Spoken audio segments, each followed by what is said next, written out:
Yes, guys, how you doing? Good morning. Welcome back to the Football Inc. Football channel, Total Football here. I hope you're all happy and healthy doing the things you love. I'm back here with Johnny H3232 as we bring to you another 24 hours. Well, this time probably only 12 hours, I think, since the last time we spoke. It's bright and early. It's 9:33. Sorry for the 3-minute delay, but we gave you a couple of minutes for free last time, so we're taking them back. That's the way it works. We're taking them back. Johnny, good to see you, mate. How are you? All good, mate. The rain's come. Just cool us down a little bit, take the edge off of it. Yeah. But they're not taking the edge off the spending power of some of the big boys at the moment. They're going full in. Full beans ahead. No messing about. Absolutely none at all. And we got those stories for you. Before we get into that, guys, please do us a favour if you're watching. As I say, we're thin ice. Sorry, Luke, thin ice. Please smash the like button for us if you enjoy the content. Hit the subscribe if you haven't already. Hit the notification bell so you know when we're going to drop our content, because we don't know at the moment. We're flipping around. Sometimes we're 3 to 5 in the afternoon. Other times we're a little bit later. Sometimes we're bright and early. We're keeping you on your toes, keeping you on some thin ice there, Lukey boy. And make sure you also let us know where you're from, who you support. And also, guys, just an update. If you are interested in watching this stuff after it's gone live, but you prefer it on podcast format, then it is already on Spotify and it's about to be on Apple after today's show. So make sure you follow us over there. Johnny, mate, lots to get through. I'll be saying hello to the boys in the chat and again, the girls, if there's girls in there already. Yeah. Boys and girls, we're not prejudicial here. In just a minute. But Johnny, the big story of the day, mate, Jonathan David, this is a big story of last night. Yeah. Jonathan David has finally agreed terms with the club. It's not Tottenham. He has decided to go to Italy after all. It wasn't Napoli. It ended up being Juventus, mate. Big transfer for Juve. Also opens the door now for Dusan Vlahovic to make a move. Interesting sort of domino effect. We were waiting for one of them to fall. João Pedro was the first. Looks like Jonathan David is going to be the second. Listen, it's a great signing for them. The interesting thing is, with the signing of Jonathan David, it might allow them to now keep Kolo Muani, who they want to keep on loan. But obviously PSG, with 85 million euros thereabouts tied up in that transfer, they want to get it done. They want actual the player to be sold. So, but Jonathan David and Kolo Muani, they could have done with him playing Real Madrid last night. It was okay affair, but they needed him. Yeah, they needed him. It's a brilliant signing for them. And that just proves, Italian clubs might not have the money to do the, 60, 70 million pound transfers, but what they can do is negotiate loan fees and pay the wages, which they can manage. And that's what they've done with Jonathan David, really. Probably 25 million in signing on fees and agents' fees, which is nothing in this market for a player of his standing. It's going to be a huge addition to him for him, and I think he's going to be, he's going to do the business in the Champions League for them. He's a goal machine, left foot, right foot. We've said which club is he going to go to. I'm only amazed that the two clubs in Italy have been the one that have gone for him. To be honest with you. Do you think it's more around, is it a similar sort of vibes with regards, we've been talking about Gyökeres, right? Why is it that no one's pulling the trigger? Is it because of the economics? Is it because the transfer market's in flux? Is it because, Varandas is playing silly beggars a little bit, moving goalposts? Or is it just, forget about all that stuff and it's just people aren't sure whether they want to, whether the translation from certain leagues into the Premier League is too steep and the unknown around it is too much of a jump. And the same could be said for the French league. There's been a lot of players that have come out, done very well. I know that Jonathan David's done very well in the Champions League. He's done very well at every challenge he's been thrown his way. Yeah. But is maybe part of that story that, the obvious next step up from France is either Germany, Spain or Italy, and then depending on the sort of player you are, maybe you can sidestep one or two of those and come across to the Premier League. But the Premier League is the greatest test, right? It's the most physical, it's the 100%. fastest paced. And so maybe Jonathan David at 25 years old thinking I can go to Italy, play for a monster, win things over there. And if I kick on there, then I get my big move when I'm 27, 28 to the Premier League. And then they'll want £80 million. Yeah. Yeah, of course. Well, that's just the way it works, isn't it? Unfortunately, that's the model. That's the model they're using. Look, I think I'm surprised that no one's gone for him. You know, when you're looking at 60, 70, 80 million pounds for strikers and above, for me to go and get a striker of his quality for only 25 million and good wages, I think is an absolute bargain. And I think some of the Premier League clubs will rue that decision to not come in for him. Yeah, the Italian tax system is much better for hire, and so is Turkey, who have a special dispensation. Doesn't matter who you are, you can be a poor peddler, you can be a bootmaker, and you're going to have to pay more tax, higher rate of tax, than a guy who earns, 5 million a year as a footballer. Absolute. But it clearly, look, it might be madness and it might irritate a lot of people, but the alternative, which is what I think is being implemented in cities like New York, probably under there, if they get that new mayor that's going in, the UK certainly considering doing it. You start to push away the top earners, the multimillionaires, the sort of 8-9 figures in the bank account type people, and with that, microeconomies fall apart around them because these people are supporting ecosystems in the local community, and obviously, like Turkey's not, Turkey's going to be aware of that, like the amount of money that footballers come in with. It might seem like it's insignificant and it might seem like it's unfair, but actually, it's a reason to draw people in. And 100%. Byproduct benefits of good players in that league equals more eyes on the game, more TV media rights deals, and the economy can have sort of micro catalysts from there. So London makes sense to me. I mean, I'm not going to turn to a political thing, but London has fallen apart due to the fact that we went for non-doms. There was a massive micro industry with Russian oligarchs who lived in London, buying the homes, having nannies and this and restaurants and all the money they spent. Nice cars, they've been chased out of town, right? Then came the Chinese. They've been chased out of town. And as late as I've seen, 10,000 millionaires are leaving Britain to go and live in Dubai. Out of the 19,000 are going to leave. So the thing is, I think even the Villa owner's leaving, isn't he? Yeah. So what I'm saying is, if you make it attractive, I've got nothing against it, overall. But if you make it attractive, you can attract the big money and the big money footballers as well. Let's be honest. What else have you got? Well, listen, there's loads to go from it, but let's stick to this sort of story and the sort of the knock-on effects from it. We were talking, I think, the other day about Francisco Conceição, who's a Juventus forward on loan from Porto.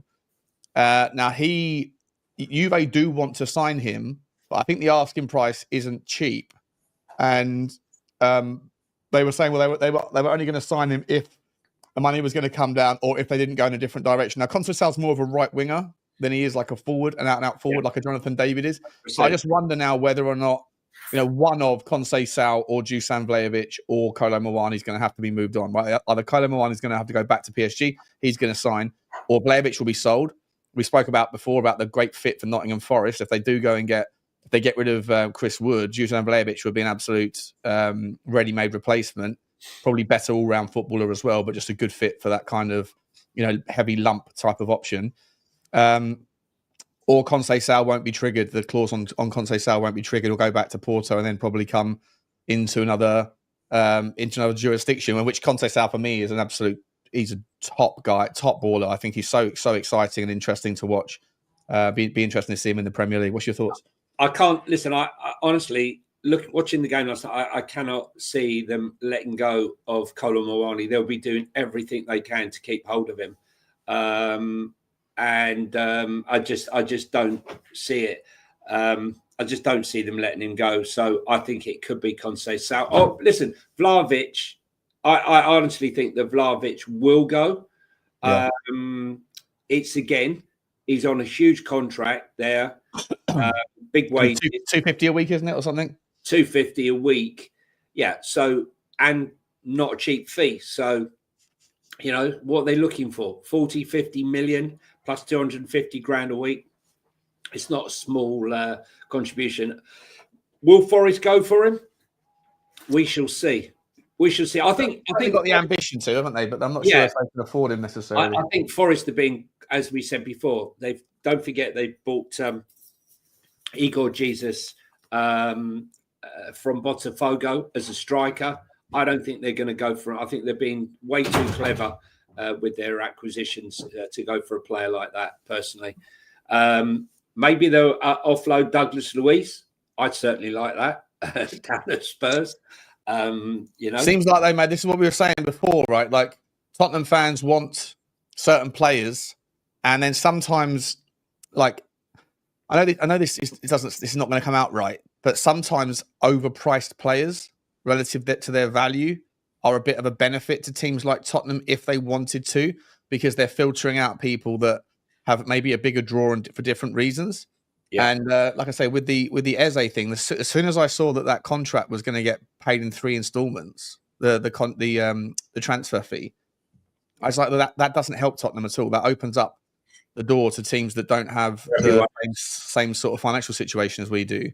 And it looks like now, a team that's got a bigger draw is probably going to steal them. And so the same thing with Douglas Luiz. Like, I'd probably, if Tottenham were interested in Douglas Luiz, I'd almost rather he be valued at 50 million quid, because I think it would immediately filter out much of the competition. But if he's valued at 25 million pound, I think everyone wants him, and there's teams out there that are probably going to pay a bit more wages, and also that have got, for whatever reason, a better draw than Tottenham. Just hit the nail on the head, Sean. Wages, yeah. It's not the 25 million. The player is going to go, if the fee's 25 million and one club's prepared to pay him 150, 160 grand, and one's only prepared to pay him 100, where are you going? I mean, even though it's the draw of London, you'd rather go to Newcastle. They're also in the Champions League. There's 6 clubs in the Champions League. Yeah. I'm not sure London's the draw it used to be, considering what is it's quite the place has changed a lot in the last 10 years, isn't it? Massively. Yeah. The one club, Sean, that are looking like they are going to absolutely smash it is Arsenal right now. I mean, there's rumours now that they're after Eze, Gyökeres, this left back, and potentially another winger. They're not holding back. They are seriously going for it. And it looks like, according to Fabrizio Romano, that they are seriously now making inroads with the Gyökeres deal. They've decided, after a lot of deliberation, that Sesko isn't the one.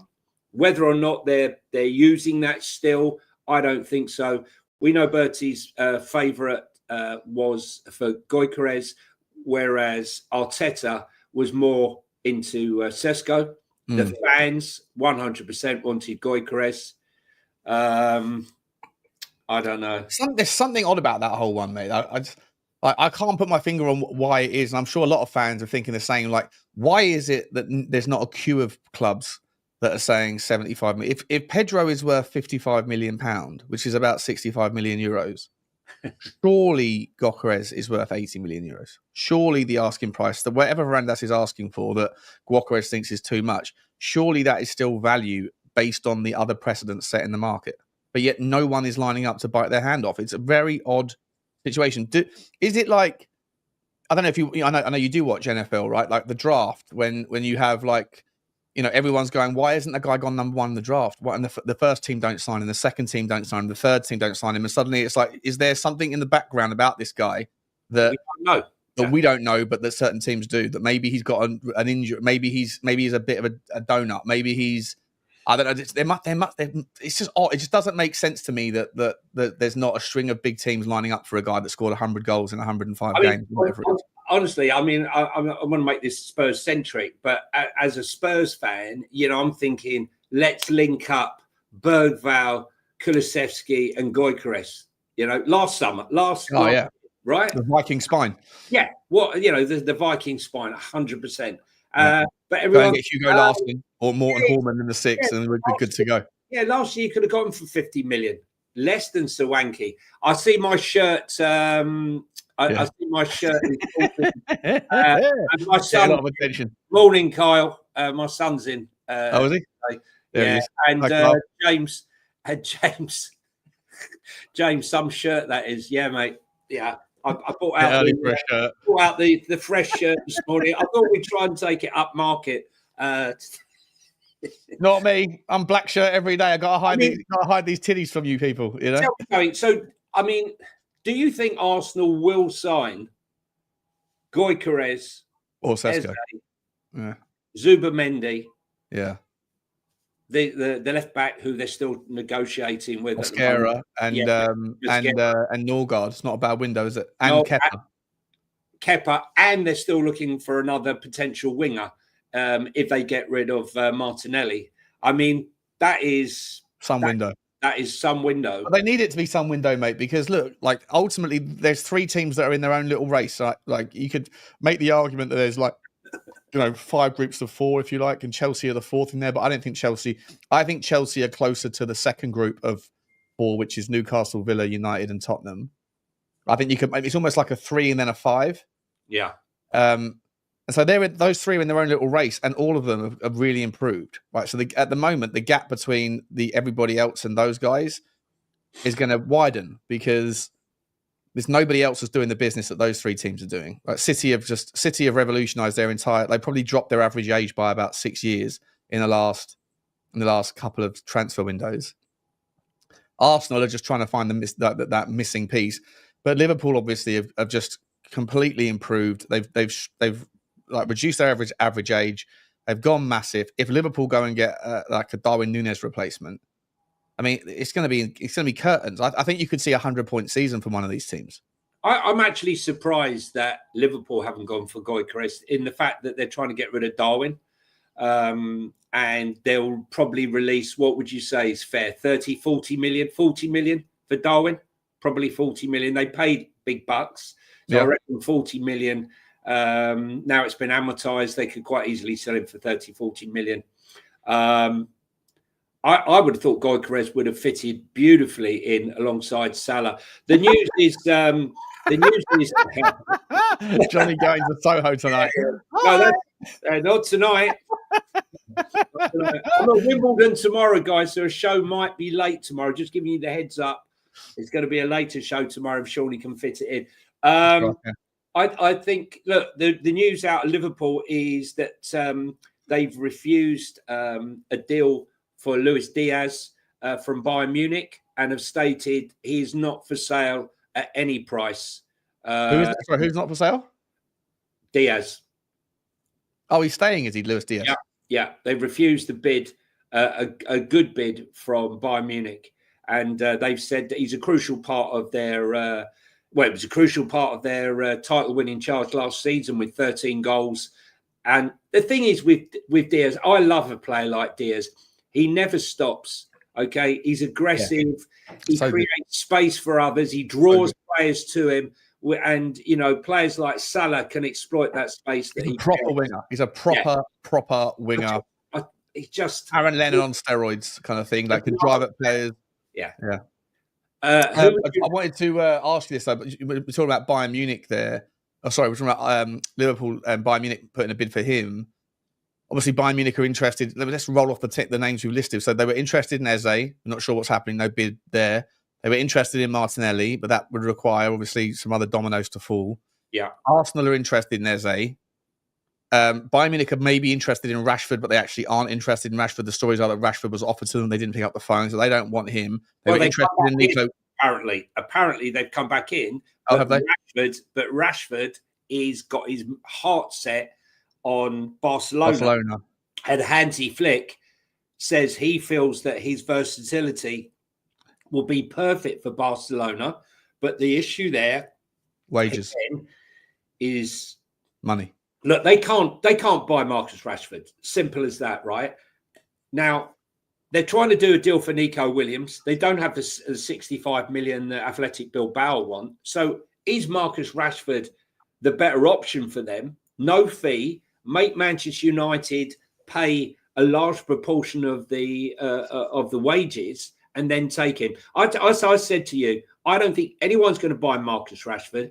Marcus Rashford's contract is too big, and Man United are going to be paying for this probably for the next 2 or 3 years, and he will go on loan with a subsidised wage for them subsidising their wages. So yeah, I think what will be interesting though, mate, is if Atletico Bilbao really don't want Nico Williams to go to Barca and they want him to go overseas, then if Bayern Munich come in for Nico Williams and Rashford ends up at Barcelona, getting United out, well, not really getting United out of a jam, to be entirely honest, because that doesn't change anything. But then where does Martinelli end up? And if Martinelli stays and Trossard stays at Arsenal, then do Arsenal really have the space to be able to pay that much money for Eze if they're only going to be really using him as a competitive 10 with Odegaard, who I think Eze would be a better 10 than Odegaard all day long. Personally, I think it makes a lot of sense. But Marcus, no Shodegaard. No, yeah, Ghostagard. Yeah, exactly. Yeah, he no Shodegaard. He so like there's a bit of a merry-go-round there in that left wing space as well. And if Luis Diaz isn't up for sale, you know, it does sort of beg the question. There's quite a few teams at the top that are looking for a left winger. Would any of them want to come in for Sonny potentially? Well, I can't see it. I can't see any. You couldn't see Bayern Munich going and getting Sonny and letting him connect back up with his boy Harry Kane? No, I don't. I see what you're saying, but I think that at his age, coming up 32, I can't see it, to be honest with you. No, I can't see it. I can't see it. Oh, by the way, who was it that said to me, Rashford is in his last year of his contract? He actually isn't. 3 years now, hasn't he? Yeah, he signed his contract in 2023, signed a 5-year contract extension, and it goes to 2028. Yeah, 3 years left. Yeah. Wild. Super sticker from Daniel Field. Big up to you, Daniel. Can't see it on the screen, mate, unfortunately, but let us know. Thank you very much, Daniel. Really appreciate that. There was a morning donation. There was a question that, although it's not a Spurs one, Spurs related, as asking Eze or Mohamed Kudus. Was that the one? But they're two. One's left and one's right. Kudus can play a little bit of everywhere, but he's certainly he can play that on his right hand side. Yeah, he had a hissy fit, Sean. Right? Yeah, he didn't like being used everywhere, did he? Yeah. The joke is, the one position he said he didn't want to play, he scored 3 of his 5 goals that he scored last season in the position he said he didn't want to play in. Yeah. So for me, to be honest with you, Eze with those numbers, Kudus 65 games, 13 goals, 12 assists. Nah, not for me. Not for me. I would prefer. You don't want him at all? No, it's not. I don't want him at all. On the left hand side. It would all depend, Sean, on how much money we have to spend. And it looks like, look, as we said before, if Sonny's going, if Richie's going, and if Mikey Moore's going out on loan, and Manor Solomon isn't going to be up for it, then 100% we're going to need someone on the left, right? Let me ask you this, Johnny. Right? If put money aside for a sec. Well, actually, not put money aside. Bake money into this, right? But how much? Like, are we both in agreement that both Kudus and Eze are an improvement to Tottenham's team? 100%. How much of an improvement is Eze over Kudus? Over Kudus, yeah. Right. How many points difference? I think quite a bit. I think what you're going to need to do with Kudus, he reminds me of Adama Traore in the sense of take on. His take-on stats are insane, which is brilliant, right? But in football, it's about end product. And 3 assists in a whole season, 32 games, 3 assists. That's right back or left back numbers. Yeah, it's not good enough. And for me, his first season at West Ham was blowout, and his Ajax time was insane as well. Yeah. So are we guilty of having recency bias a little bit on it? Well, maybe. But when you look at a player, do you not look for upward trajectory?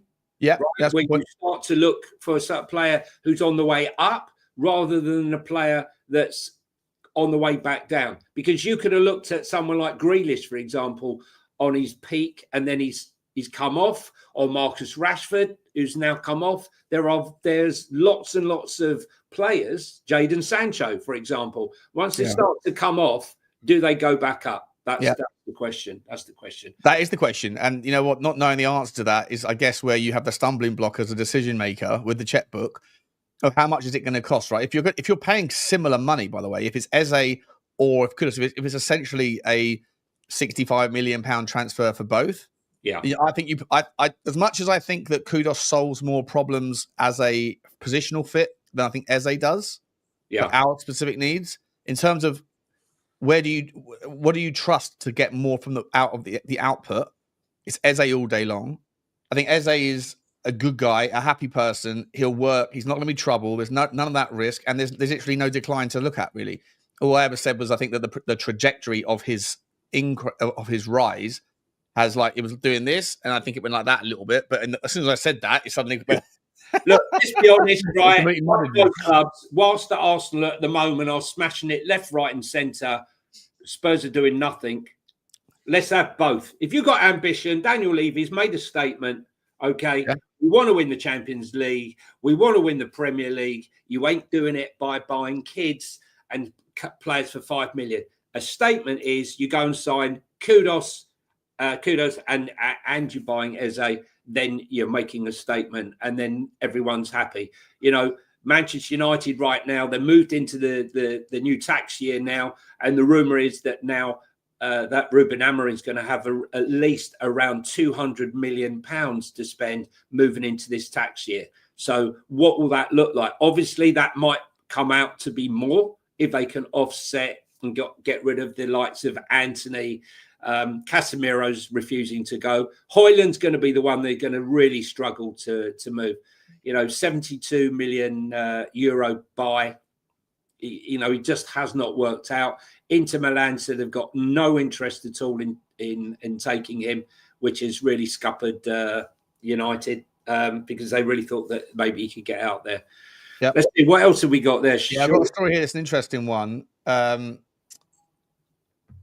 This is from Fabrizio Romano that's saying, oh God, I just thought that out. I hate that. It's so annoying. He always cuts it off. That Manchester United have been offered one of Douglas Luiz, Dusan Vlahovic, and Tim Weah in a swap deal for Jadon Sancho. I mean, there's another story here. I'm going to merge this one up by scrolling up here and saying, where is it? That where am I? Here we go. Manchester United have approached Inter Milan about a deal to sign Italy midfielder David Fratesi. So United are clearly looking for another midfielder. 100%. I really don't understand what if that's true, that United have been offered one of those three players. Now, Timothy Weah, cracking player, by the way, really, really interesting forward. Don't necessarily think he's quite ready for the Premier League yet, but still a very interesting young guy. I agree. Dusan Vlahovic, I don't think solves United's issues, but he's better than Højlund.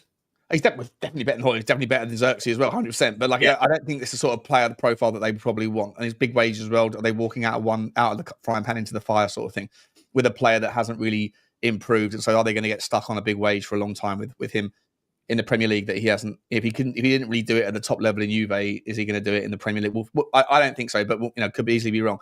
But to me, the solution here is, and it's bloody frustrating to see it, that they have this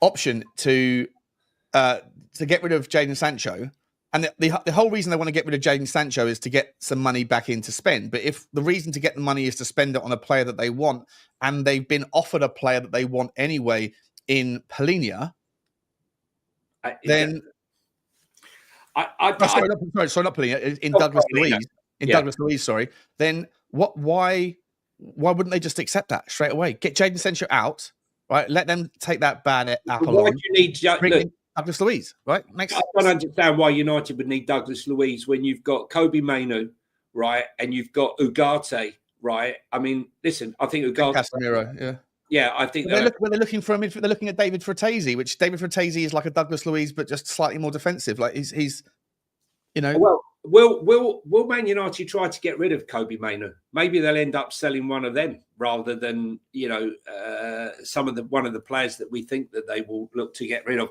We must cover this story that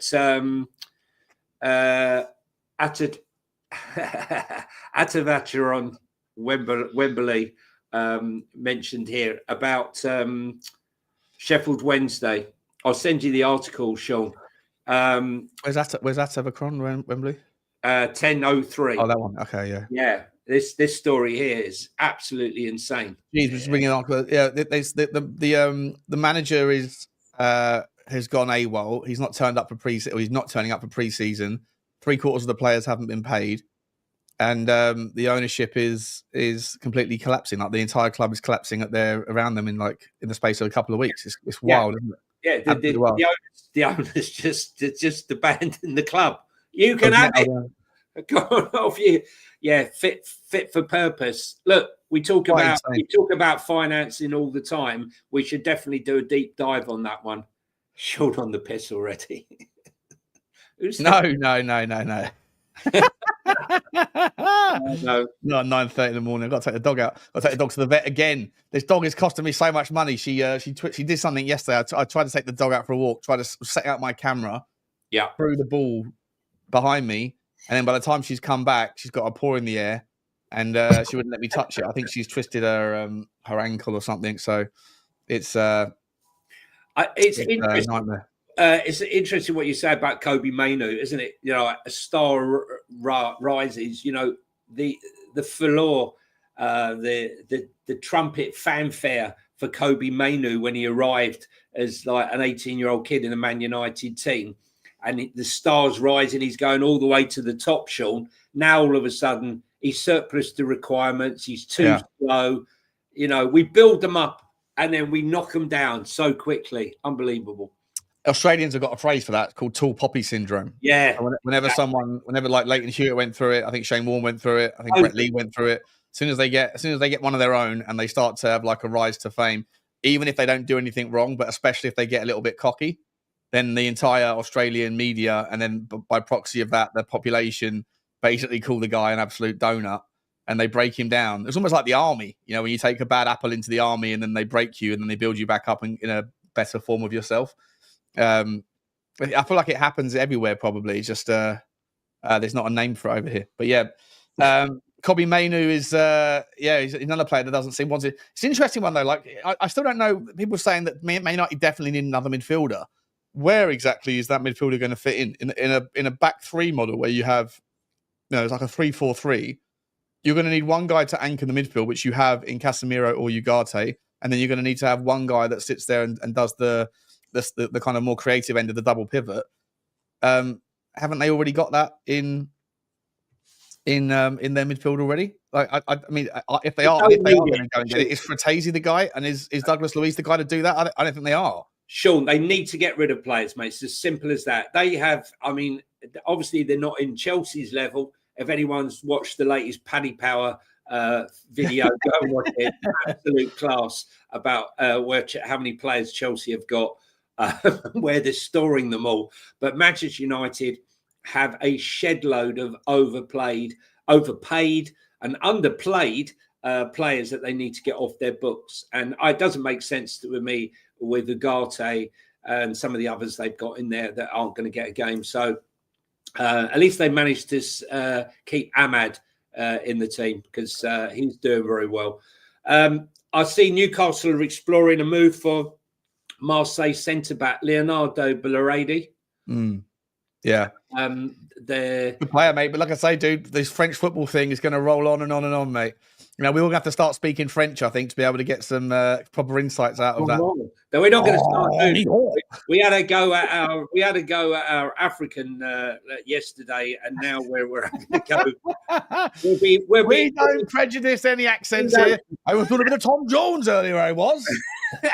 We're going to be pulled up on the French tourist board for bad French impressions. I can see it coming. But it's funny because Newcastle are being rebuffed on lots of deals that they've tried to do in the last 2 or 3 weeks. I'm not quite sure what's going on there. Are they lowballing, Sean? Do you think? Look, I think Newcastle United. I genuinely mean this, right? You know, every show we can't go a show without bringing in some sort of football finance thing, right? I genuinely think that Newcastle United are playing the long game.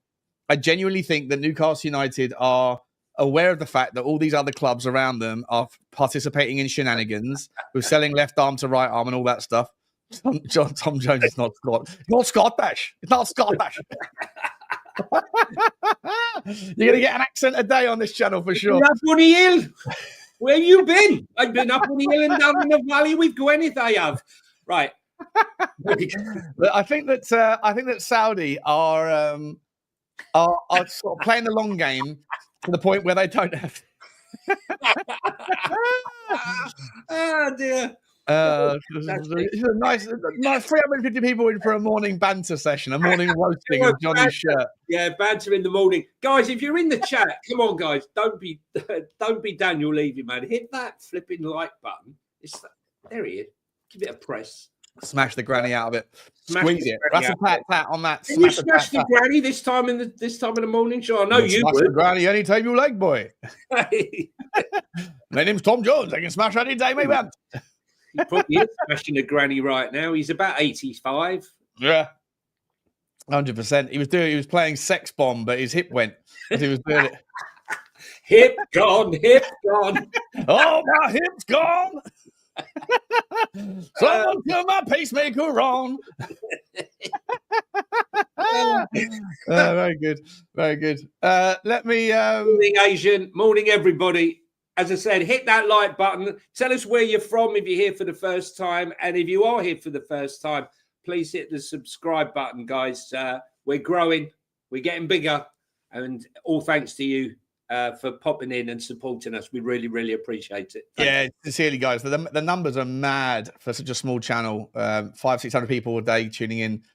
And the views are just crazy. So thank you so much for all of that. Let's get back into the transfer news, views, and clues, mate. Manchester United, for what it's worth, are already looking at moving in for a PSG monster in the world of Fabian Ruiz.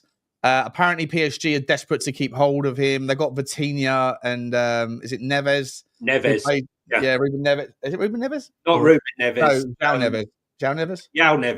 João Neves, that's it. So that they want to keep that midfield three together. Fabian Ruiz is the glue in it, and the fantastic player. I'd be really surprised if that was to come off. But Manchester, are you getting more banter about your shirt, mate? Is it? Yeah. I might have to go and change. Oh dear. If you want to, I'll tell you what. If you want to send a super chat to help me fund a new shirt, bring it on, guys. I'll share it with Sean. We'll have half each. Right. Okay. So what have you? Sorry. Carry on. Sean, have I been to Pattaya? Oh, Nana K is a new subscriber. Thank you, Nana K. We didn't see you. There was so many messages coming in. Nana K, thank you very much for being a new subscriber. Welcome and thank you. Thank you to everyone who's a new subscriber. And let us know where you're from. Smash the Nana out of the like button. Yeah. Smash the Nana. Mate, let's... so there's the story about Fabian Ruiz. Thoughts on him, mate? I mean, I can't imagine he would leave PSG. Why he's a starter there. Why would he go to Manchester United on their knees? Doesn't make any sense.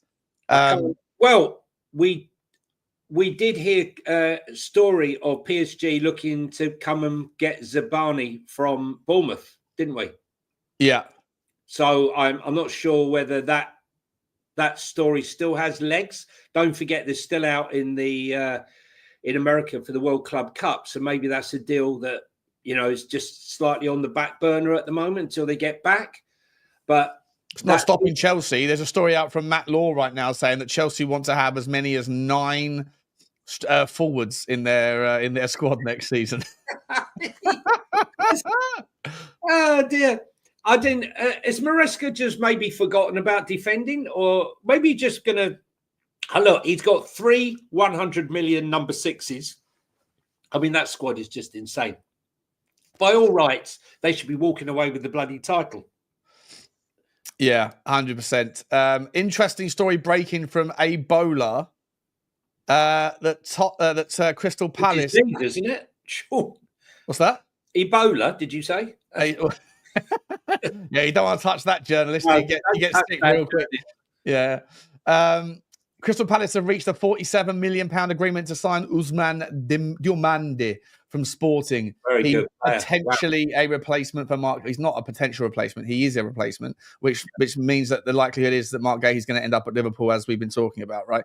Crazy update there. Diomande, for me, quality player. A little bit rash, a little bit red card-esque, where you can get, but if that gets trained out of him, he's an absolute physical beast, very, very talented.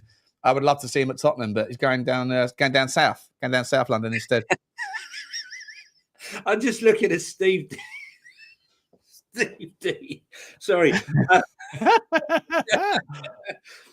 No, but I think this show has to be. Hang on.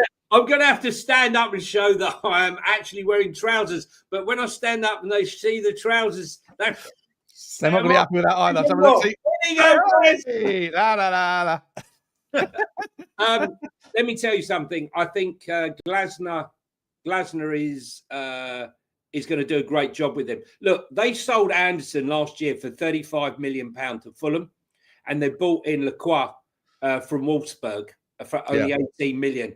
And he looked like he had been in that team for months. Yeah, as soon as he came in. Yeah.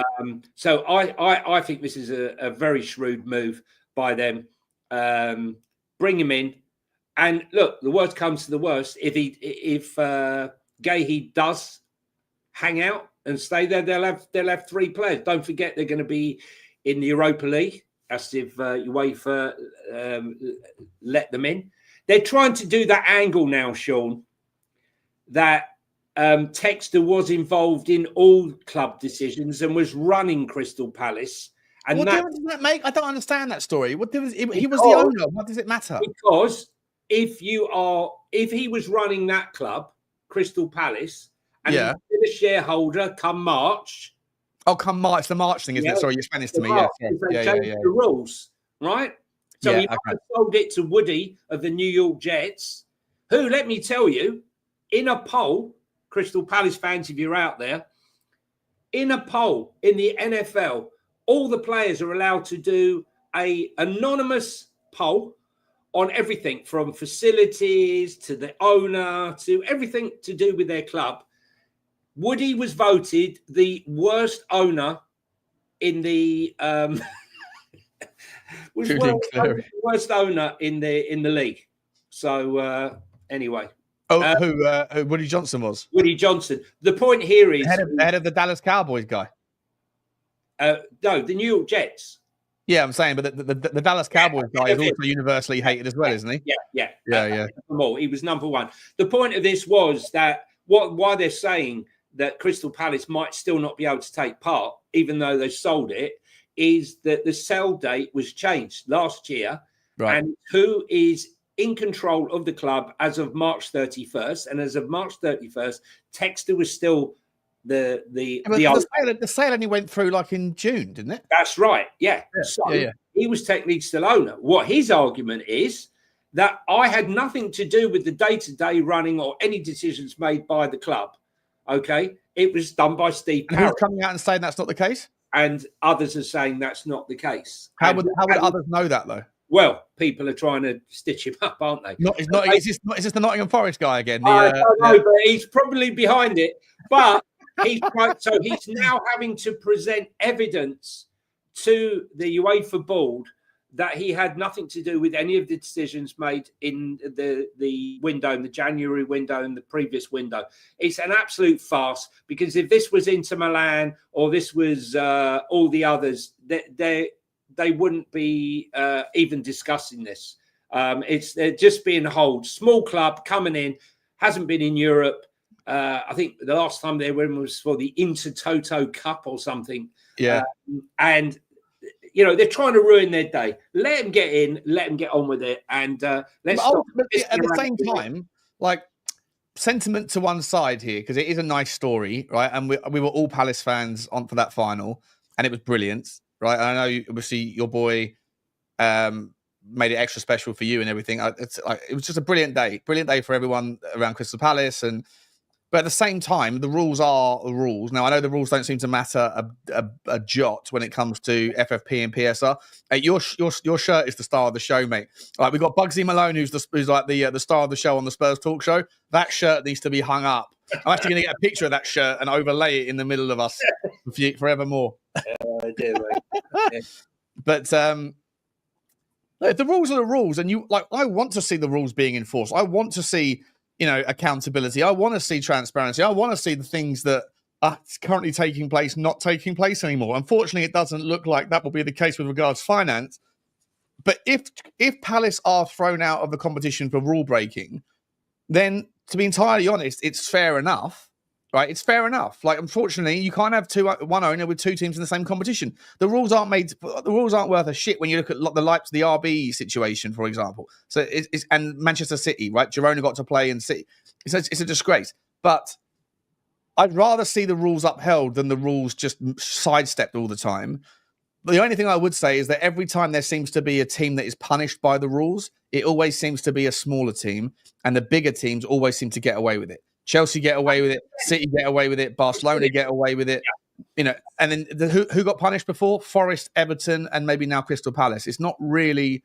That's a really bad message, I think. I'm fed up with it. We want an equal playing field, but it's not equal playing field when you're only punishing the small clubs, the ones who are trying to break the system.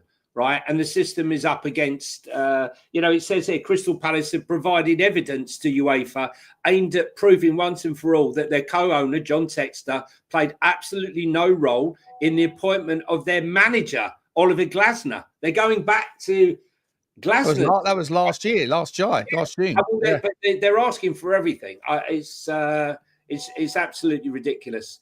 It's an interesting story, though. It certainly gives us things to talk about. We spoke about Leonardo de Balerdi, didn't we? Leonardo de Balerdi's a cracking little player from France. There's a lot of players out for. I think I'm going to have to go and do a Y Scout on the French league and just go and identify some gems, because I'm sure there's some that are lurking in the teams that we don't often speak about as well. I wanted to do a little bit quickly on Everton. Yeah, it looks like Kenny Tete used Everton to try and drag a better contract out of Fulham, and now he looks set to sign a 3-year extension to his current deal and stay there, which would be a disappointment to David Moyes. But Everton have now switched their attention to Brighton defender Adam Webster to try and fill that void. So, I mean, David Moyes is trying. He's definitely trying. They were linked. Right there, mate. Your phone's pinging. It's like your family saying, "Burn the shirt." Fabrizio, fuck off and leave me alone. I'm trying to do a show. See, Adam Webster's a centre back, though, more so than a right back. So I'm not sure. I mean, I don't know whether that would mean a different story with regards Everton centre, because Webster's a good player, underrated player. Well, I'm wondering do you reckon there's any chance then that they pivot back to Kyle Walker and try and get him back on that free transfer? Well, that's the thing. Kyle Walker was there. Then who was that? They were looking after that. It was Walker. There was someone else after Tete, Kenny Tete. I can't remember. I can't remember either, mate. To be honest, we've got so many names go through our voice. Thanks for the new subscribers, Raul Majid. Thank you. Appreciate it. Good to see you. Big up, Settle. Big up to all of you. Big up, Sim. I hope you're okay, my man. Everton will finish in the top half next season. Really? Based on what? Mate, that phone, mate, you got to push the side button. Mute it. I'm trying to... Mute it. Top button on the side of the phone, on the left-hand side. Johnny, I think Johnny just got an app. He's like, tell this app to send me a ping through every 3 seconds so I can look like I'm a real ITK. See my phone in the car, mate. It's like an absolute time. I have to turn it off. The missus goes mental. Story out of Ruben Nuria, who's a ITK journalist out of Spain and I think Argentina as well. He's saying that Atletico Madrid are in negotiations with Tottenham over a €55 million deal for Christian Romero. Obviously, Ali Gold came out and said this was just from this was 30 minutes ago. This dropped. So look, I'm sorry. Sorry, I can't. I'm trying not to look at the chat with some of the. Oh dear. Hey, Danny, you coming down Soho tonight? Oh dear. Love it. What was I going to say? I don't look. He's not going for 55 million. Look, Daniel Levy who squeezed 55 million euros, by the way. Euros. I mean, ridiculous. Listen, What's that? 45 million. who's feeding that? Look, Diego Simeone, Argentinian, feeding the Argentinian press. Keep going, guys. Keep going. I want you to unsettle Christian Romero. Christian Romero can twerk all he likes for Atletico Madrid. Unless he's paying up the money. What are we going to buy with 55 million euros? We paid 50 million pounds for him. We ain't selling him for 50 million. Not a chance. Since he's joined us, he's won the World Cup, the Europa League. Two Copa Americas. Copa Americas, yeah. Player of the tournament. Player in the final. Yeah, we'll give him even less than what you paid him for. Yeah, no worries. Yeah. Oh, look at this, man. You're getting banter all day long. It's so nice that I'm not getting the banter today. Johnny, you might have to get a Boohoo Man brand deal from this. Listen, guys, if you are from any clothing brand, I am available for all sorts of sponsorship. I'm not fussed, but if you're from Grindr, leave me out. Christian, so do you think Romero will leave though this summer?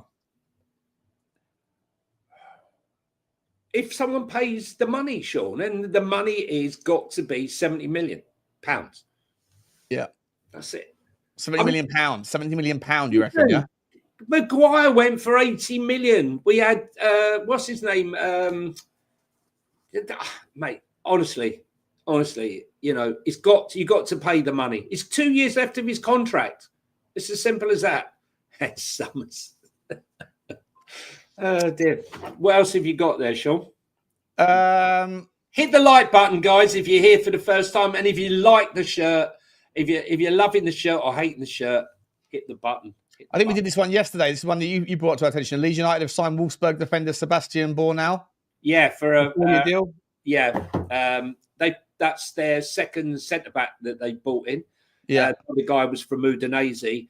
I mean, it's interesting, guys. In the chat, tell us out of the three that are coming up, Sunderland, Burnley, and Leeds.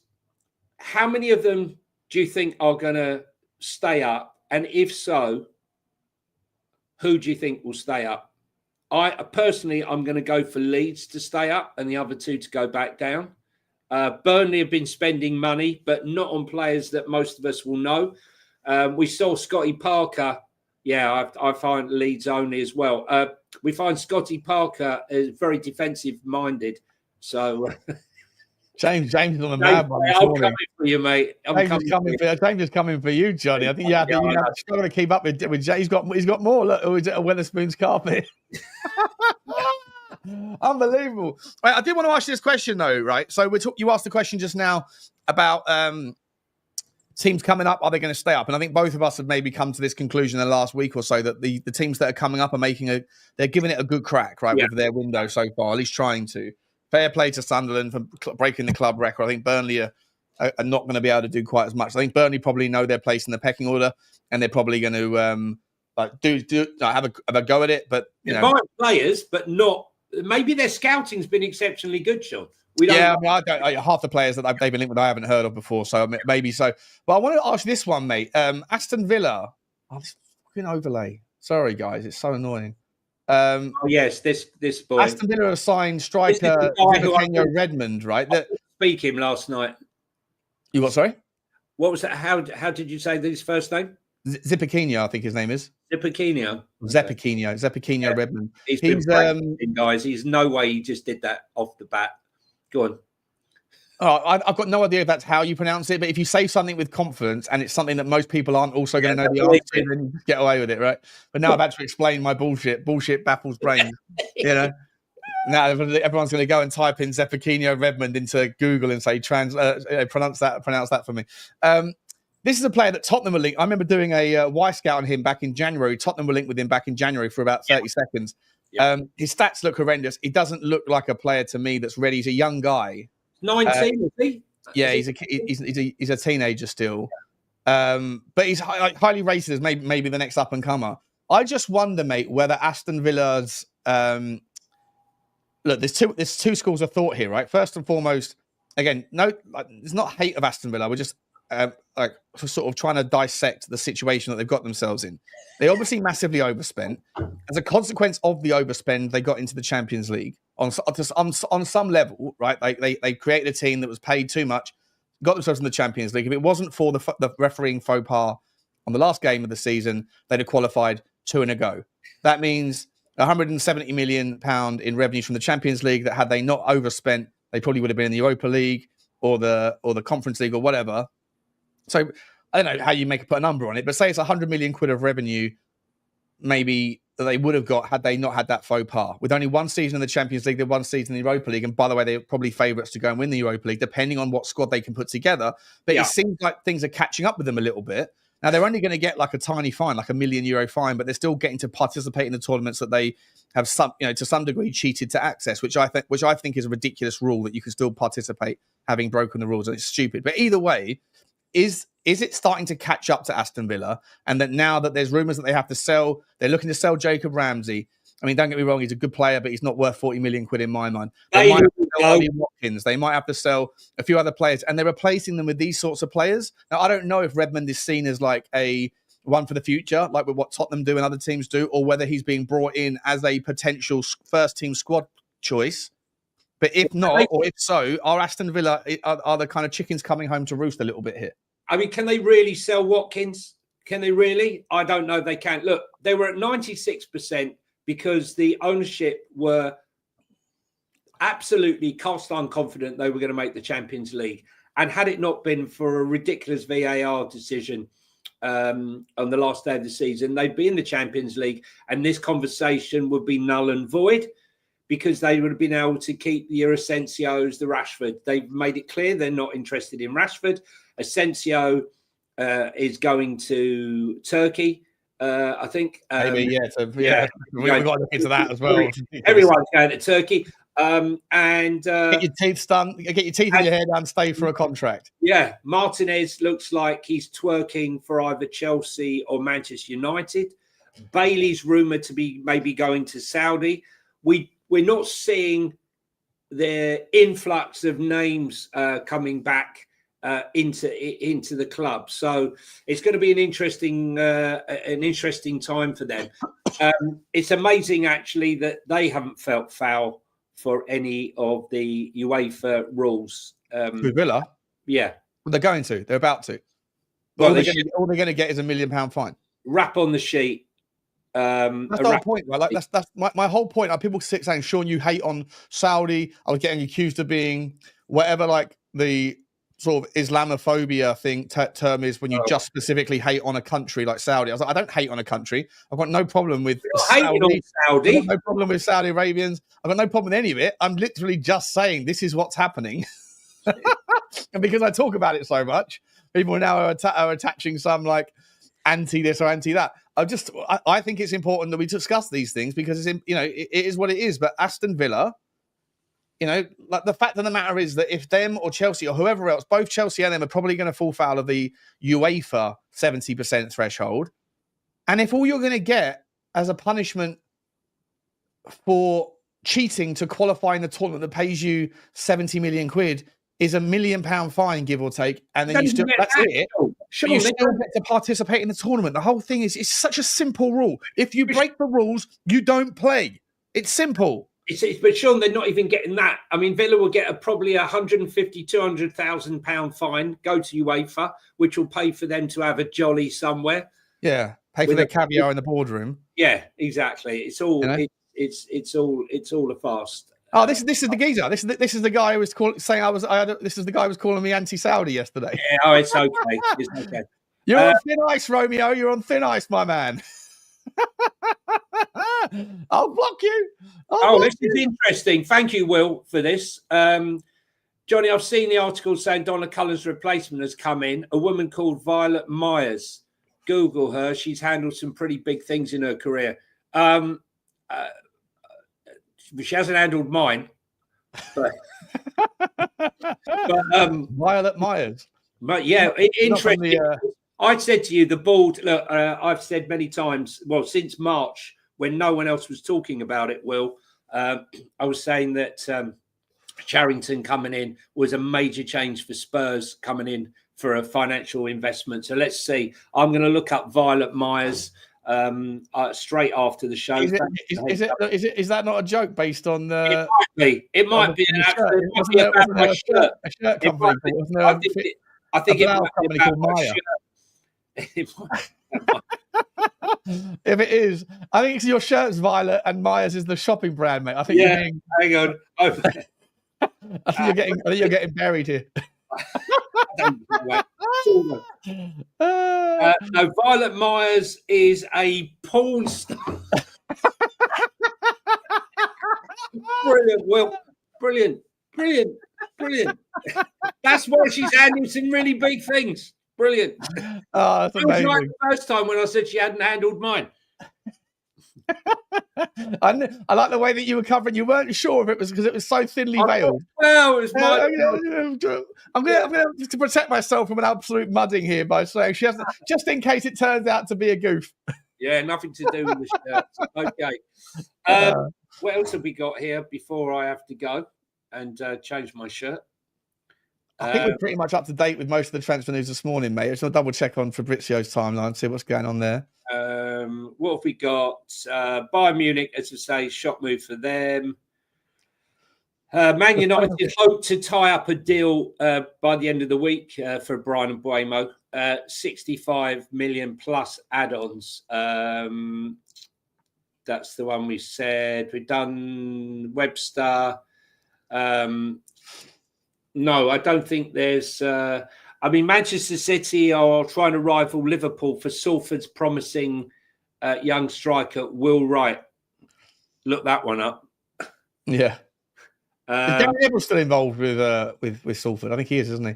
Yeah. Oh, and Burnley are working on striker options for manager Scott Parker, including against Tolu Arkanardari and Premier League players whose contracts have expired. So they're looking for value. So we shall see on that one. And as we saw, John Duran is flying from Colombia, man, to Turkey. And I don't know what sort of deal he's on, but they're covering his wages, which is very nice of them. And why should Saudi worry? They only paid £72 million. What is £72 million loss on a player? I live in Saudi. What's this here? I live in Saudi. Oh, he's gone again, is he? He's gone again. He's done it again. We're doing it again. What was I going to say to you? Has anyone seen that the pathway for Chelsea to get themselves back into like the Club World Cup to the point? Actually, did you actually see the guy from I think it was from Spanish football? He's back. Who said that he will do everything within his power to make sure that the Club World Cup never happens again? Did you see that story, Johnny? No, I didn't. What was I think there's one of the Spanish Football Association head honchos. I forget his name. I'll find it in a second. Came out and said that basically he thinks the Club World Cup is a disgrace. And as you look at this, look at the pathway to the final, right? So you've got, Jesus, that overlay's annoying me. So you've got Paris Saint-Germain against Bayern Munich. That's a good game. Dortmund against Real Madrid. That's a good game. Yeah. On the other side, Chelsea have got to beat Palmeiras, and if they do, then they have to play the winner of Al Hilal and is it Flamengo? I'm not sure who that red and green team is. Is that Flamengo? Yeah. But it's not like Chelsea could do the unthinkable here of being the first team to do, first of all, the triple threat of winning the Champions League, the Europa League, and the Conference League, and then in the inaugural once every 4 years Club World Cup, they could win that with a relatively easy path to the final. And then if the Spanish geezer has his way, the tournament gets shut down once and for all. So they'll be permanently engraved as the only team to have done all four that could ever do the all four and pick up £150 million for winning a tournament that is so unbelievably corrupt in its financing. It's ridiculous. Suleiman O'Donnell, thank you for your message. I live in Saudi, and I don't think you're anti. There he is. Fluminense, yeah. I live in Saudi, and I don't think you're anti-Saudi. It's fair to ask the questions, and your take on it is quite interesting. Not so sure if it's laundering, though, but maybe just smart business. Yeah, it could be. Where our belief is that maybe money is coming from America into Saudi and then coming back out of Saudi through players, because some of the deals, Suleiman, do not make any financial sense. And we understand, obviously, that Saudi has money to burn, judging by the Ronaldo contract and some of the others. But no one just tosses 72 million or 75 million down the drain. They only what it's worth, Johnny, I was asking Grok. Like, so AI obviously is a terrorizing thing for humanity, but whilst we have it, before it takes us all over and puts us under its own thumb, I thought I'd start to use it to do some early initial digging into this work that I want to do. And I've spoken to Connor from Leaving-Nomics, and I'm sure I want to say to you now as well, because I do think that there's something going on with regards this notion. And so I started to ask Grok last night on Twitter, can you just give me some, so here's the thesis of what I'm trying to put together. I believe that there is something going on between American investors of European football clubs, Saudi money, and Turkish football clubs. Can you please sort of lay out the initial framework of like who owns what of these like 15 clubs, right? Who owns what? How much do they own? Who are indirect owners of those same clubs? And I'm not sure if I still have it up. Do I still have it up here? Yeah, here's I do have it up, right? So, with regards, oh no, I've lost it. I'll oh no, hang on, it is here. It is here. For the next show. Oh, you'll do it for the next show. But essentially, it's not just, by the way, the PIF fund are not just indirect owners of Chelsea. They're also indirect owners of AC Milan, as far as Grok told me. I need to go and dig around in that, and also a couple of teams in German football as well that own part of the 49% that can be owned by funds. They own investments in the funds that own the funds that, and so it is all kind of like it's incestuous, more intertwined and incestuous than you'd imagine. It's incestuous, and as we said before, Saudi PIF own Newcastle. Yet, you got Chelsea, who are owned by Blue Lake Capital, and one of Blue Lake Capital's, Clear Lake Capital's largest investors is Saudi PIF. So it doesn't take big digging to find there's a correlation between Chelsea and Newcastle, nor is it take much working out to find that Aston Villa's Egyptian owner has very tight connections with Saudi Arabia. And if we can find it, and if we can see it in broad daylight, so can UEFA, so can the EPL. And if they're all on the same on the payroll. Look, Romeo, I know you don't seem to mind. You seem to care about it, mate, because you keep saying, who cares? Who cares? A lot of people in football do care, and Johnny and I are interested in it. So if it's not for you, mate, then maybe watching content that specifically, I think you have an issue with me because you think I hate Daniel Levy, or you think I don't hate Daniel Levy sufficiently. Maybe watching content that involves me isn't for you because it seems to wind you up. But I'm not going to change to accommodate your. We aren't like the other channels, right? Look, this channel was set up to answer all the questions, right? We're not woke. Yeah, I mean, we will sometimes do a French accent or a bad Welsh accent that happens to be Scottish. Bad? What do you mean bad? It's amazing, isn't it? Like proper. But listen, look, this. And by the way, we said got the dirt on Daniel Levy. I have done an entire video series in the past on Joe Lewis and the Patagonia scandal. Shawnee, don't need to answer the question. This year, this show is growing, and is liked by many out there. And for all of those that do like it and have supported it, we thank you very much indeed. It's very much appreciated. Apart from that woke shirt, Johnny, hashtag pride. Oh dear. I think we should have a video where I burn the shirt, maybe. Or I donate it on a shrine, mate. I think we should put it on a shrine. Yeah, or maybe I should donate it to the local Soho gay community. Just in case that they would like it. Well, we should leave it there, guys. If you're here for the first time, hit the subscribe button, and if you are here and you haven't hit the like button, it's really bad form. Just hit the like button on the way out. It's like putting your shoes back on and closing the door behind you. On your way out, hit the button. Sean, tomorrow I'm at Wimbledon. So maybe we can do something when I come back, maybe a bit later. Hopefully you're free, and we'll have lots of change for Johnny Protest. New wardrobe. Oh, here we go. Oh my God. Any super chats that come in between now and the end of the week, we're going to put into a special Johnny fund, okay, to go and get him a new shirt or something, a new black T-shirt from Tesco's. Listen, we're here to bring you news, but we're here to have banter and have a laugh, and that's what we've had today. Guys, thanks very much for all of you, as always, and as usual, it's goodbye from me. And it's goodbye from this guy. Hopefully goodbye to the shirt as well. See you later. I'll see you tomorrow.